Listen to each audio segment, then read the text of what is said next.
Guys, स्वागत है आपका हमारे चैनल इंग्लिश शॉप पे।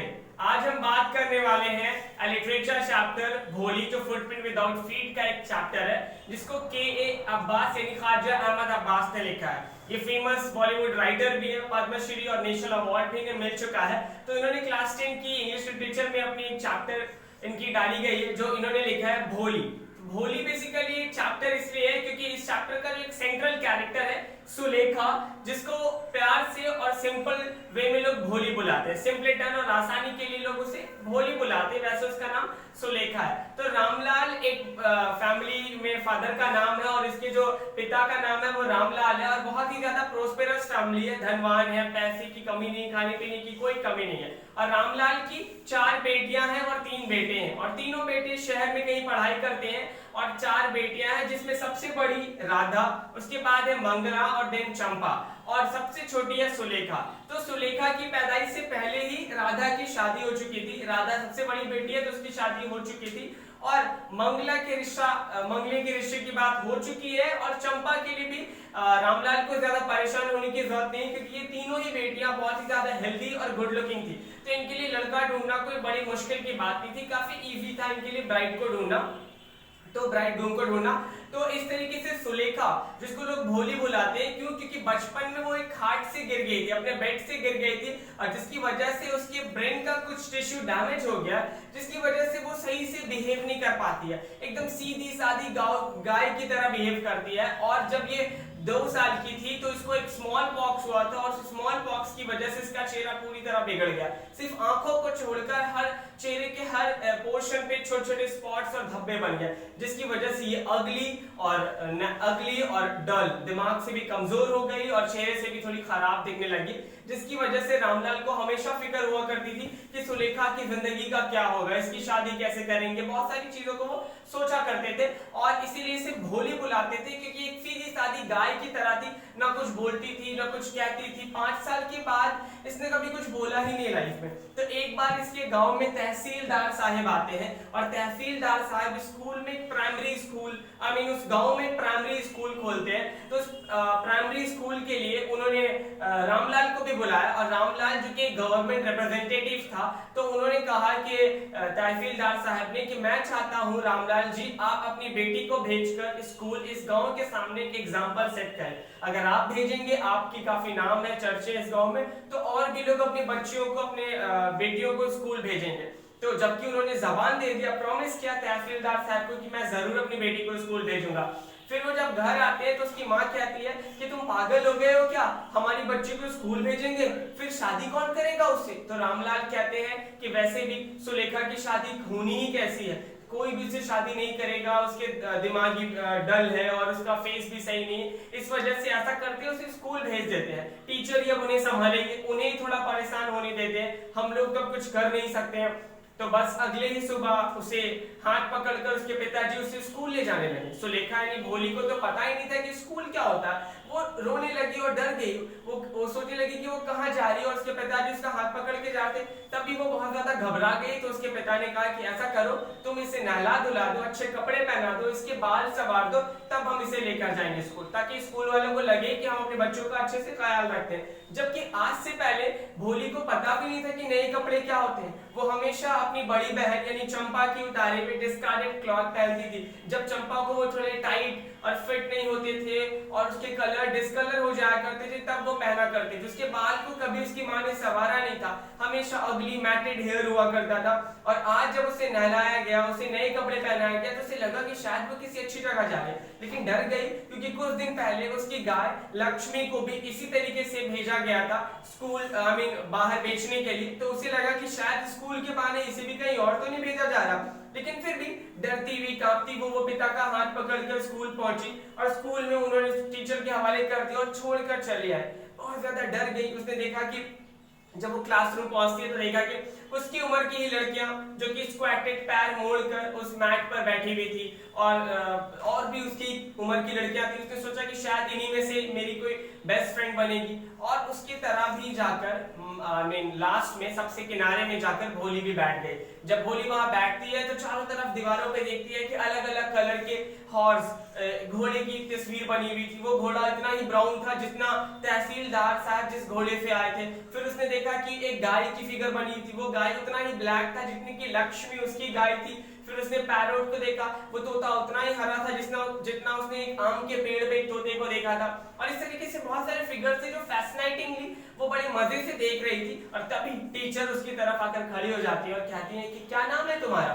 और टीचर इससे पहले जो पढ़ा रही थी उसे कुछ समझ भी नहीं आता, तो वो कुछ बोल नहीं पाई। वो बहुत ज्यादा लड़खड़ाती थी, हकलाती थी, स्टैमरिंग किया करती थी, जिस वजह से वो इतने ज्यादा कुछ बोल ही नहीं पाई। इससे ज्यादा वो कभी बोल नहीं पाया और फिर रोने लगी। और जितने भी बच्चे बैठे हुए थे वो सब हंसने लगे। वो अपनी नजरों को झुका कर रखने लगी, जबकि उसके पता था कि सारे लोग आसपास के हंस रहे हैं। फिर टीचर ने कहा कोई बात नहीं, फिर से कोशिश करो, फिर से बोलो क्या नाम है तुम्हारा। और उससे लगा कि जिंदगी में इतने प्यार से, इतने रिलैक्स और काम तरीके से किसी ने उससे उसका नाम पूछा ही नहीं है। बहुत ही ज्यादा सूथिंग थी उसकी वॉइस, और लगा कि ये एक फ्रेंडली नेचर है जो कोई उसे इंकरेज कर रहा है उसका नाम बताने के लिए। 3-4 बार अटेम्प्ट करने के बाद उसने अपना पूरा नाम बताया, भोली। तब टीचर ने कहा वेरी गुड, और जैसे लगा भोली को कि उसने कुछ अचीव कर लिया है, वो बोल भी सकती है। फिर टीचर ने कहा कि अब रोज स्कूल आओगी ना। तब तक सारे बच्चों की छुट्टी हो चुकी थी और सब दौड़कर चले गए, लेकिन भोली चुपचाप किनारे खड़ी थी। तो टीचर ने पूछा कि अब रोज स्कूल आओगी।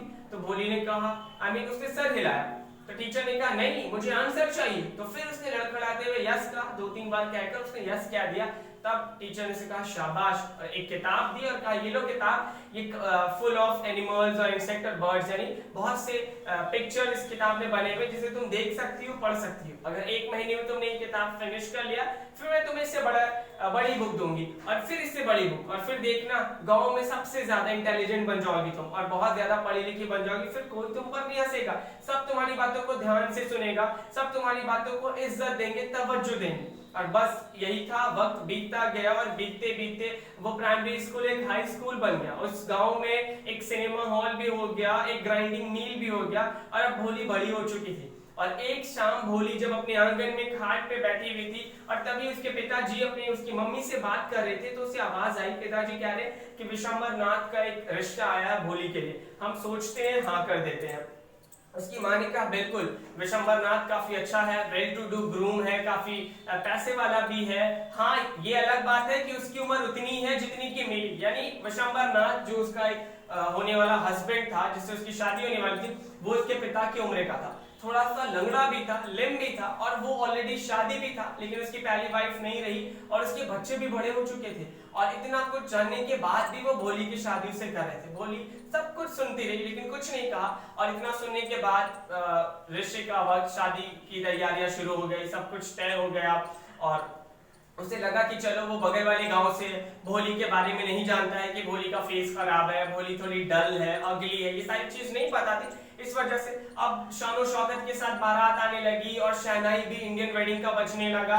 और उसकी और बहनें जो दावत और शादी में आई थी घर, वो सब भोली से थोड़ा जलन करने लगी, जलने लगी कि भोली की शादी बड़ी धूम धड़ाके से हो रही। रामलाल ने कभी सोचा नहीं था कि विशंबरनाथ इतने शानो शौकत के साथ बारात लेकर आएंगे और इतना स्प्लेंडर तरीके से उसकी शादी होगी। ये सारी चीज होने लगी। और तब जब जयमाले का वक्त आया और भोली की घूंघट को थोड़ा नीचे सरकाकर वो उस पे माल यानी ये गार्लैंड को उसके गले में पहनाने ही वाला था, तभी उसने भोली का फेस देखा और देखा कि उसके चेहरे पे कई सारे धब्बे हैं। वो तुरंत पीछे हट गया और उसके हाथ में वो माला रह गया और उसने कहा नहीं, मैं इस लड़की से शादी नहीं करूंगा, इसका फेस देखो कितनी अगली है ये। वो अपने बगल खड़े एक दोस्त से कहने लगा विशंबरनाथ। तभी उसके दोस्त ने कहा कि तुम भी तो यंग नहीं हो, तुम्हारी भी तो बहुत एज हो चुकी है। तो कहा सो व्हाट, मैं एक इंसान हूँ और मैं इससे शादी कर रहा हूँ, इस वजह से इसके पिता को मुझे 5,000 रुपए नगद देने होंगे, तभी मैं इस लड़की से शादी करूंगा। इतना सुनना था कि रामलाल बहुत ज्यादा परेशान हो गया, अपनी पगड़ी उस विशंबरनाथ के पैरों पे रख दिया और कहा कि ऐसा मत करो, 2000 रुपए रख लो, हम इससे ज्यादा नहीं दे सकते हैं। तो कहा कि 2000 रुपए रख लो अपनी बेटी, हम बारात लेकर जा रहे हैं। तो कहा अगर ऐसा करोगे तो हम गाँव में किसी को मुंह दिखाने लायक ना रहेंगे। और इस तरीके से बहुत ज्यादा कहा सुनी के बाद उन्होंने विशंबरनाथ को 5000 रुपए अपनी तिजोरी से निकालकर वो नोट गिनकर देने लगे। और फिर ये सारा तमाशा हर कोई देख रहा था। और फिर से वही वक्त जयमाले का आया, फिर से उसकी घूंघट को सरकाया गया। और जब इस बार वो माला उस भोली के गले में डाल रहा था, तब राइटर ने भोली को भोली नहीं बल्कि सुलेखा कहा। क्यों? क्योंकि सुलेखा ने तुरंत उस माले को पकड़ा और अपने हाथ से झटका दिया और वो सीधे उस अग्नि में जा गिरा और जल गया। लोग सोचने लगे, चौंकने लगे कि क्या हो रहा है। फिर वो कहने लगे कि पिताजी, मैं इस इंसान से कभी शादी नहीं करूंगी, है ना। तो वो कहने लगे उसके पिताजी की, भोली हमारी इज्जत का ख्याल करो। तो कहा कि तुम्हारी इज्जत ही, आपकी इज्जत ही का तो ख्याल कर रहे हैं पिताजी, तभी तो आपके एज के इंसान के साथ एक ऑलरेडी मैरिड जिसके बच्चे भी बड़े हो चुके, आप ही की इज्जत के लिए शादी कर रहे थे। लेकिन मैं नहीं चाहती कि मेरा होने वाला हस्बैंड एक कॉवर्ड और एक ग्रीडी, एक लालची किस्म का इंसान जो कभी शादी के लायक ही ना हो, उस तरह के इंसान से मैं कभी शादी नहीं करूंगा। और ये सारी चीज सब लोग सुन रहे थे, किसी ने सोचा नहीं, इनफैक्ट उनकी बहन ने भी नहीं सोचा कि भोली बिना लड़खड़ाए इतना कुछ बोल लेगी। और कुछ गांव की औरतें कहने लगी कि सो अगली एंड सो शेमलेस, इतनी अगली है और इतनी जबान की तेज है। फिर भोली ने उनकी तरफ भी जवाब दिया कि हाँ, आप लोगों को लगता है कि मैं एक डम काऊ हूं जो चुपचाप सुन लूं, तभी आपने सोचा कि इस हार्टलेस इंसान, इस बेरहम इंसान के हवाले मुझे कर दो और मैं कुछ नहीं कहूंगी। तब तक मैं चुप थी, लेकिन मैं अपने पिताजी की इज्जत पे आंच आने नहीं दूंगी। मैं अपने पिताजी की इज्जत को नीलाम होते हुए बर्दाश्त नहीं कर सकती और मैं इस चीज को बर्दाश्त नहीं करूंगी। इस वजह से शादी को इनकार कर दिया। और फिर इतनी बेइज्जती के बाद विशंबरनाथ चले गए और उसने कहा कि पिताजी आप अपने पैसे इनसे वापस ले लो। और जब वो जा रहे थे तो शहनाई वालों को एक कंफ्यूजन हो गया, उन्हें लगा कि विदाई हो रही है, और जिस वजह से उन्होंने विदाई का एक सॉन्ग, एक गाना बजा दिया। और जिस तरीके से वो लोग वहां जाने लगे, धीरे धीरे सारे लोग जाने लगे, उस अग्नि की आग भी बुझने लगी और रिश्तेदार मेहमान भी जाने लगे। और तब उसके पिताजी ने भोली के पास गए और बड़े प्यार से कहा कि भोली, तुमने सोचा तुम्हारा क्या होगा, कौन तुमसे शादी करेगा? तो उसने कहा कोई बात नहीं पिताजी, मैं बुढ़ापे में आपके साथ रहूंगी और आप मम्मी का और आपका ख्याल रखूंगी, और जिस स्कूल से मैंने इतना कुछ सीखा उसी स्कूल में टीचर बनूंगी और उसी स्कूल में पढ़ाऊंगी, है ना मैम।